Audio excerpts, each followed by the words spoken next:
The early morning light filtered through the blinds of Maya Robinson's modest apartment, casting soft shadows across her carefully pressed nursing uniform. At 28, she represented a new generation of healthcare professionals, brilliant, compassionate, and determined to make a difference. Her reflection in the mirror showed more than just a woman preparing for her first day at Mercy Metropolitan Hospital.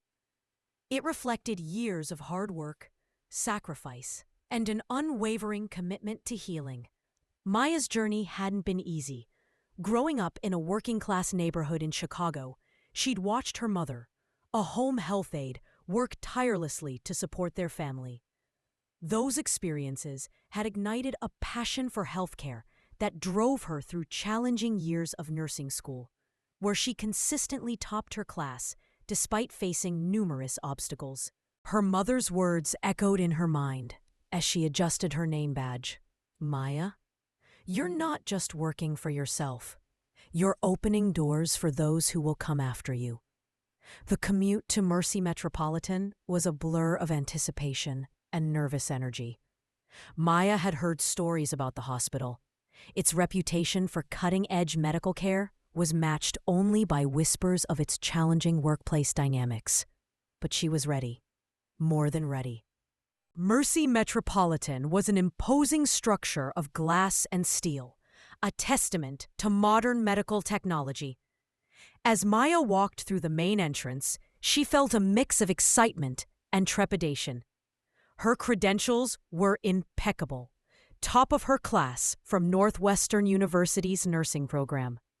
Additional certifications in critical care, and glowing recommendations from her previous clinical rotations. The reception area bustled with activity. Nurses, doctors, and staff moved with practiced efficiency, a complex dance of healthcare professionals. Maya approached the main desk, her posture straight, her smile professional. "Good morning," she said to the administrative assistant, a middle-aged white woman who looked up with a somewhat dismissive glance. "I'm Dr. Maya Robinson. I'm starting my first shift in the critical care unit today." The woman's eyes flickered over Maya, a barely perceptible pause that spoke volumes.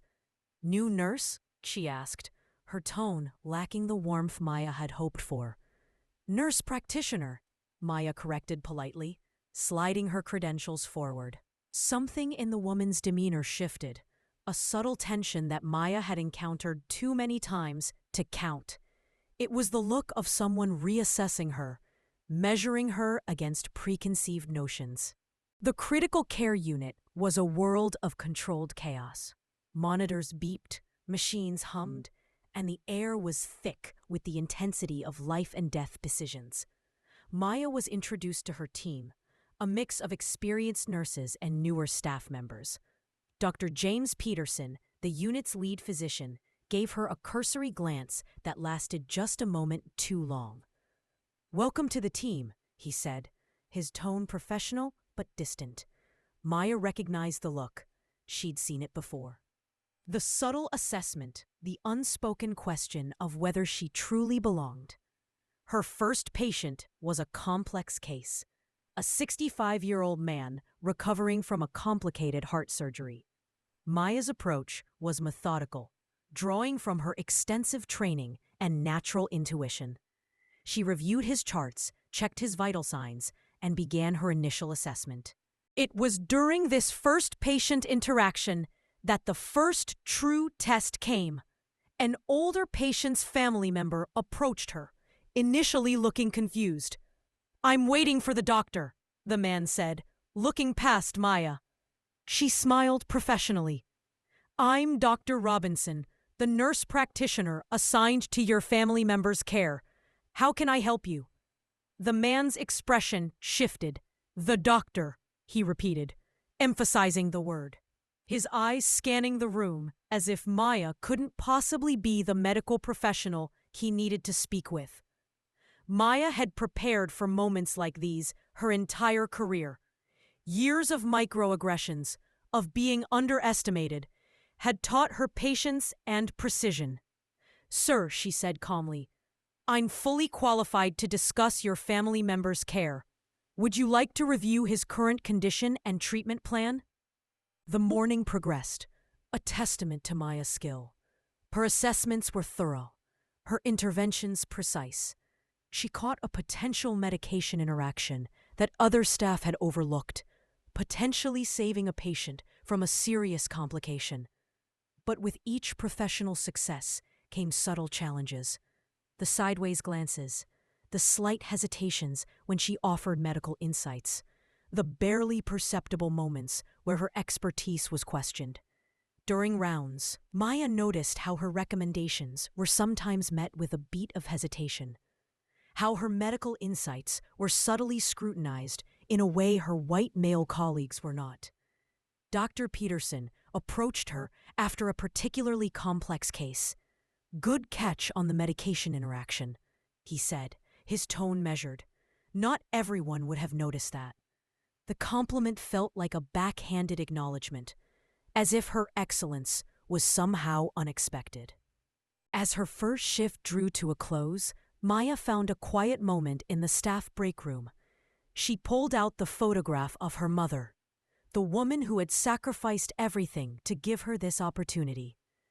The day had been a microcosm of her entire professional journey. Brilliant work, punctuated by subtle attempts to diminish her worth. But Maya Robinson was not someone who could be easily marginalized. She thought about the patients she'd helped, the lives he'd touched, the microaggressions, the subtle racism. They were challenges to be navigated, not barriers to be feared. Her phone buzzed, a text from her mother. "How was your first day, baby?" Maya smiled, typing her response. "I'm exactly where I'm meant to be." As night fell over the city, Mercy Metropolitan stood as a silent witness to countless stories of healing, struggle, and resilience. And within its walls, Dr. Maya Robinson had written the first chapter of her own remarkable journey. Her first shift was complete, but her real battle was just beginning. 2 months had passed since Maya's first day at Mercy Metropolitan Hospital. What had begun as a promising career was now a daily test of her emotional and professional resilience. The initial excitement of her dream job had been gradually eroded by a constant undercurrent of subtle discrimination and professional challenges. Her locker had become more than just a storage space. It was a sanctuary, a private refuge where she could take a moment to breathe, to center herself before facing another challenging shift. This morning was different. A folded piece of paper fluttered to the ground as she opened her locker. The note was anonymous, but the message was clear. A crude drawing and a few words that made her heart race. It wasn't overtly threatening, but it was designed to unsettle her, to make her feel unwelcome. Maya took a deep breath. This wasn't the first time she'd encountered such tactics. And she knew it wouldn't be the last. The critical care unit had become a complex landscape of unspoken tensions. Maya's exceptional skills were increasingly overshadowed by a growing sense of isolation. Her colleagues, not all, but enough to matter, seemed to communicate in a language of subtle exclusion. Staff meetings had become a particular challenge. Her suggestions were often met with a moment of silence, then quickly redirected or minimized. When she spoke, she noticed how some colleagues would exchange quick glances, a silent communication that spoke volumes about their perception of her. Dr. Elena Rodriguez, one of the few allies Maya had found in the hospital, pulled her aside during a particularly difficult shift. "You're carrying more than your fair share," Elena said quietly, refilling her coffee. "I see how they treat you." Maya appreciated the support, but she was determined not to be defined by the challenges. "I'm here to do my job," she responded, "and I'm going to do it exceptionally well." It happened on a Tuesday, a day that would become a turning point in Maya's professional journey. The patient was Robert Thompson, a 58-year-old businessman admitted with complex cardiac complications. Maya had been monitoring his condition closely, her instincts telling her something wasn't quite right with his treatment plan. During morning rounds, she raised her concerns about the current medication protocol. Dr. Peterson dismissed her observations, his tone carrying a condescending edge that was becoming all too familiar. "We'll stick to the current plan," he said, effectively shutting down her input. Hours later, Mr. Thompson experienced a critical complication that Maya had anticipated. Her previous warnings were proven correct, but the validation brought no satisfaction, only a deep sense of frustration. The professional challenges were taking a significant emotional toll. Maya found herself questioning everything: her skills, her worth, her place in the medical profession. At home, the mask would slip. Late at night, she would sit by her window, looking out at the city, wrestling with doubts that she carefully concealed during her professional hours. Her mother noticed the change. "You're carrying something heavy," she said during their weekly call. "Talk to me." Maya hesitated. She had always been the strong one, the one who pushed through challenges. Admitting vulnerability didn't come easily. "It's harder than I thought it would be," she finally admitted. Not just the medical challenges, the constant resistance. Support came from unexpected places. A support group for healthcare professionals of color became Maya's lifeline. Here, she wasn't alone. Doctors, nurses, technicians, they all shared similar stories of resilience and struggle. Dr. Marcus Williams, a veteran physician who had navigated similar challenges, became a mentor of sorts. "Your excellence is your weapon," he told her during one of their conversations. "They can't deny your skills forever." His words became a mantra, a source of strength during her most challenging moments. The anonymous note, the dismissed medical concerns, the constant microaggressions, they were building to something. Maya realized she had a choice. She could continue to endure, to survive, or she could fight back. Late one night, surrounded by medical journals and documentation of her experiences, Maya made a decision. She would no longer be silent. Her journal became more than a personal record. It became evidence. A carefully documented account of the systemic challenges she faced. As the city outside her apartment windows transitioned from evening to night, Maya Robinson represented something powerful. A professional refusing to be defined by others' limitations. Her breaking point was not a moment of weakness, but a moment of profound strength. She was preparing for a battle, not just for herself, but for every healthcare professional who had been systematically marginalized. Her story was far from over. The conference room felt different that morning. Maya had spent weeks carefully documenting her experiences, consulting with mentors, and strategizing her approach to addressing the systemic issues at Mercy Metropolitan Hospital. Dr. Elena Rodriguez sat beside her, a critical ally in what was becoming more than just a personal struggle. They had spent countless hours reviewing Maya's documented experiences, analyzing patterns of discrimination that went beyond individual interactions. Documentation is key, Elena had advised her. Every incident, no matter how small, matters. Maya's journal had transformed from a personal record to a comprehensive chronicle of workplace challenges. Each entry was dated, detailed, and objective, a professional approach that left no room for dismissal. The Healthcare Professionals of Color Support Group became more than just a monthly meeting. It was a lifeline, a strategic network of individuals who understood the nuanced challenges of navigating predominantly white professional spaces.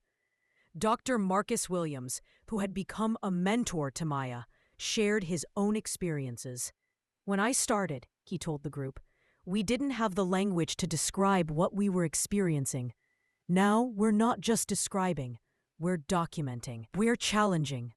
The group became a source of both emotional support and practical strategy. They shared resources, legal information, and, most importantly, hope. Not all support came from colleagues of color.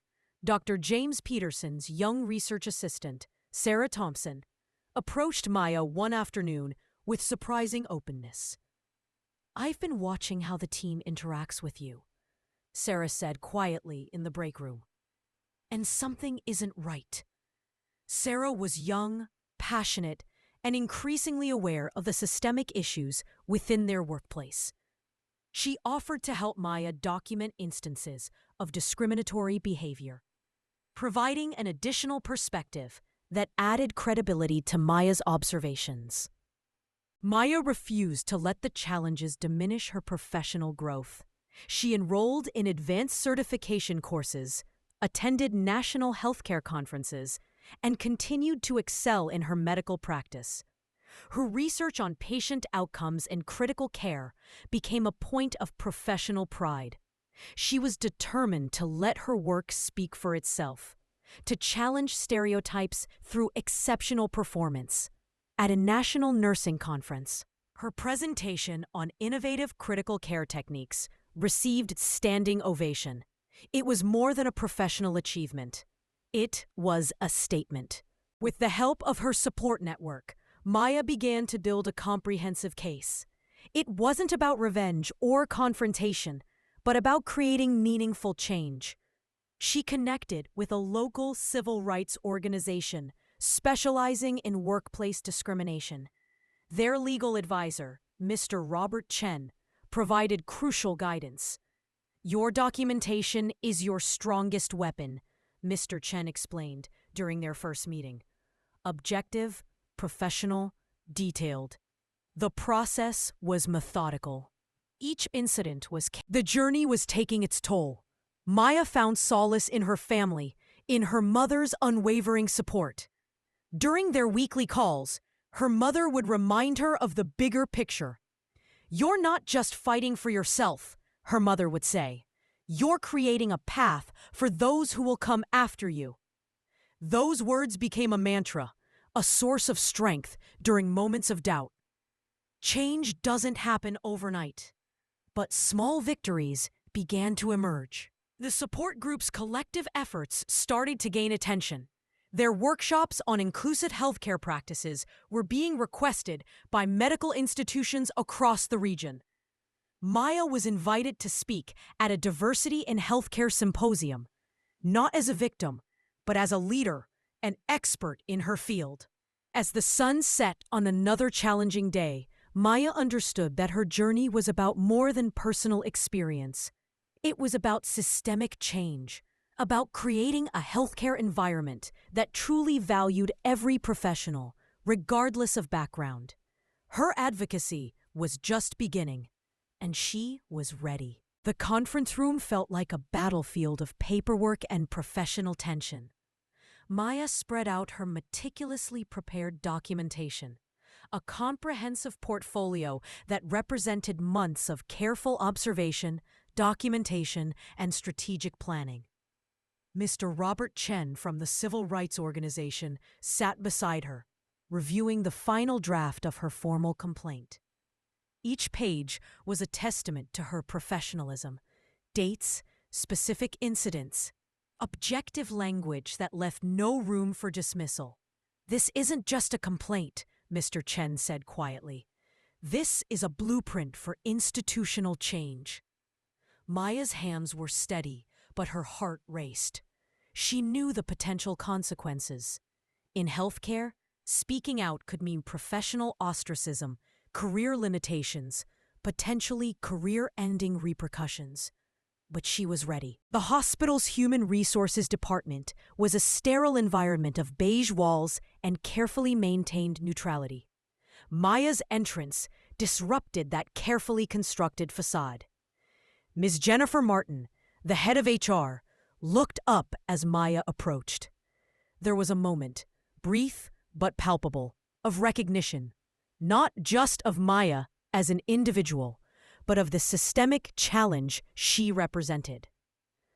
"Dr. Robinson," Ms. Martin began, her tone professional but guarded. Maya placed the carefully organized folder on the desk. Each page was a statement, each document a testimony to her experiences.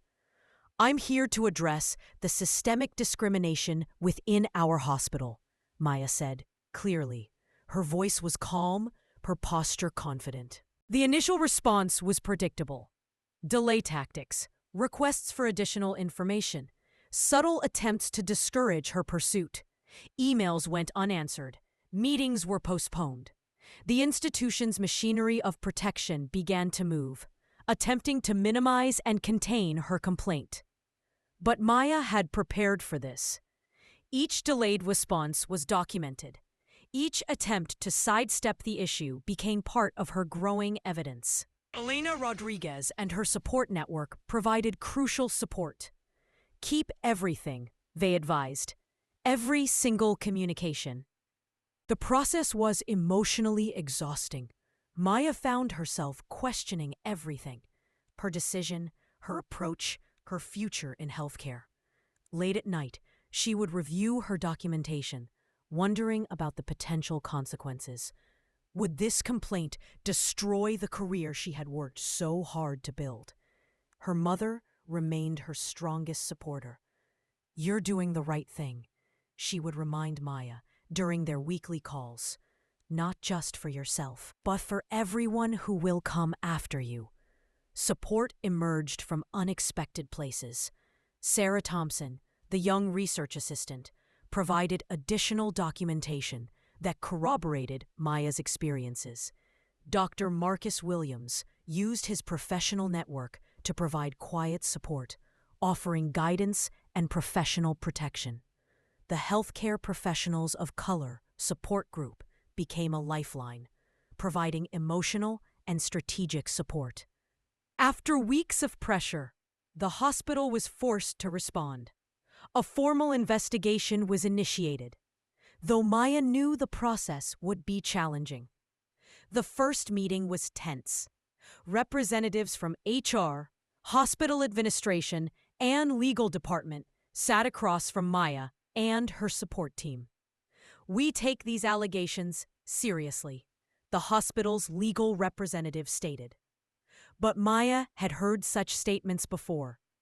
She knew that taking seriously was often a performance of concern, not genuine commitment to change. Maya's complaint began to attract broader attention. Professional journals, local media, healthcare advocacy groups began to take notice. It was never about personal fame or confrontation. It was about creating systemic change, about making healthcare more equitable and just. Her support group helped her navigate the increasing attention, ensuring she remained focused on the primary goal: institutional change. As another day concluded, Maya understood that her complaint was more than a personal battle. It was a statement about the future of healthcare, a future where professional excellence would be recognized regardless of race, gender, or background. The complaint was filed. The fight was just beginning. 2 years had passed since Maya first filed her complaint against Mercy Metropolitan Hospital. The landscape of healthcare had begun to shift, slowly but unmistakably. Her office at the newly established Center for Equitable Healthcare was a testament to that change. Floor-to-ceiling windows overlooked the city, symbolizing the transparency she had fought so hard to achieve. Framed certificates and research publications lined the walls, not as personal trophies, but as evidence of systematic progress. The complaint had been more than a personal battle.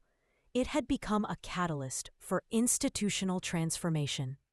The hospital's response had not been immediate or perfect, but change had begun.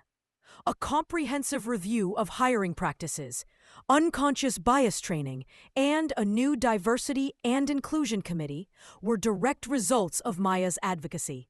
Dr. James Peterson, who had once been one of her most challenging colleagues, now sat on the hospital's diversity board. Their relationship had transformed from antagonism to reluctant respect. "You challenged us to be better," he had told her during a recent meeting. The words carried weight, an acknowledgement of past failures and a commitment to future change. Maya's work had expanded beyond Mercy Metropolitan. She now consulted with healthcare institutions across the country, developing programs to address systemic discrimination in medical settings. Her research on workplace equity had become required reading in medical schools. Young healthcare professionals studied her approach, not as a story of victimhood, but as a blueprint for professional advocacy. The support group that had been her lifeline had transformed into a national network of healthcare professionals committed to institutional change. Success had not erased the memories of her struggles. Maya kept a journal, not of grievances, but of progress. Each entry was a reminder of the journey, the challenges overcome, and the work still to be done. Her mother, now retired, remained her strongest supporter. "You didn't just change a hospital," she would say. "You're changing an entire system." The most profound impact was seen in the young healthcare professionals she mentored. A new generation of nurses and doctors, diverse, confident, unafraid to challenge systemic barriers. Sarah Thompson, who had once been a junior research assistant, was now completing her medical degree. Her approach to healthcare was fundamentally shaped by Maya's earlier advocacy. "You showed us that excellence is its own form of resistance," Sarah told her during a mentorship meeting. Maya understood that transformation was an ongoing process. The complaint was not an endpoint, but a beginning. She developed a comprehensive training program, Healing Barriers, that was now implemented in medical institutions nationwide. It wasn't just about identifying discrimination, but about creating a culture of true inclusivity. Speaking engagements, academic publications, institutional consultations. Her work had become a movement. On a crisp autumn morning, Maya returned to Mercy Metropolitan Hospital, not as a victim, not as an adversary, but as a leader. She was there to deliver a keynote address to new medical staff, a new generation of healthcare professionals who would inherit the changes she had fought to create. The corridors that had once felt hostile now represented possibility. Each step was a reminder of the journey: personal, professional, systemic. Healthcare is healing, not just of bodies, but of systems, of cultures, of institutional practices. Maya Robinson had become more than an individual professional. She was a catalyst for change, a beacon of hope, a testament to the power of persistent, principled advocacy. Her story was far from over. In many ways, it was just beginning. The end.